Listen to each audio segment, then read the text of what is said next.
Ayan, hello mga katrebo. So isang mapagpalang gabi sa ating lahat. So ayan, nandito tayo. Gawaan natin ng content yung about sa mga kakusa natin. Ayan. Kung ano bang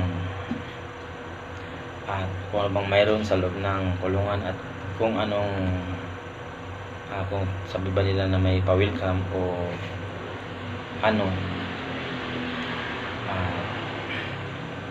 So ayan na nga mga katribo. So kung tanungin niyo ako, kahit sino mong tanungin niyo, mga kakosa, so mahirap sa loob ng bilibid kasi hindi ka makakagalaw ng tulad dito sa laya na pwede kang gumalaw kung anong gusto mong puntahan, anong gusto mong gawin mo, magawa mo. Pero sa loob ng kulungan mga katribo, so mahirap. So ayan na nga. So kung bago ka pa lang sa aking channel, so huwag nakalimutang pindutin ang bell button at mag-subscribe na at mag-like at mag-share sa aking YouTube channel, maging sa aking Facebook page, Arikin Ilsa Vlog. Ayan. So bakit dalawa ang aking, bakit katribo ang aking YouTube, bakit ang aking Facebook page ay Arikin Ilsa Vlog. So ayan, dati may YouTube ako na Arikin Ilsa Vlog, kaya lang di siya umaangat.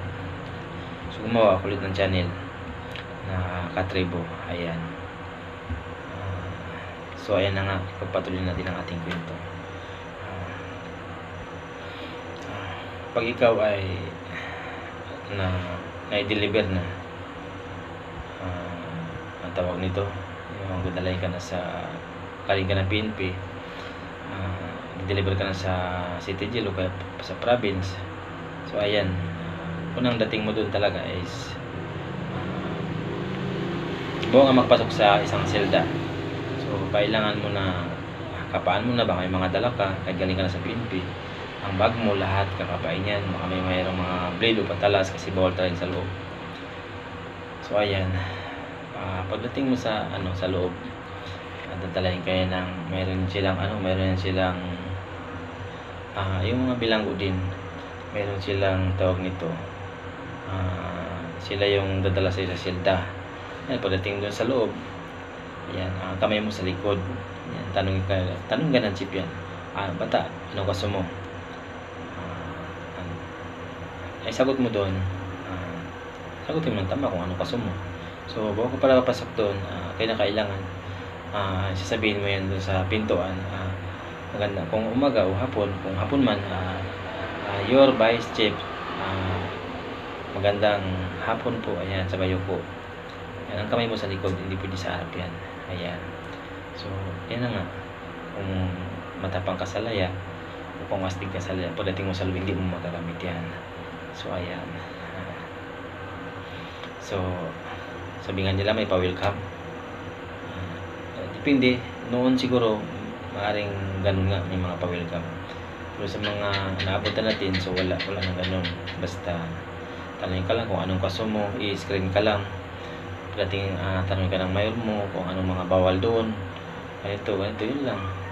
Yun ang tamang, yun ang bago kayo lipat sa mga silda, doon ka muna sa RDC, tatawag na RDC. So buwan ka doon, kinakailangan yung respeto, pagalang mo sa kapwa, matutunan mo bago ka mai-deliver, bago ka mailipat sa ibang silda. So ganun yan sa loob. So ayan, sa mga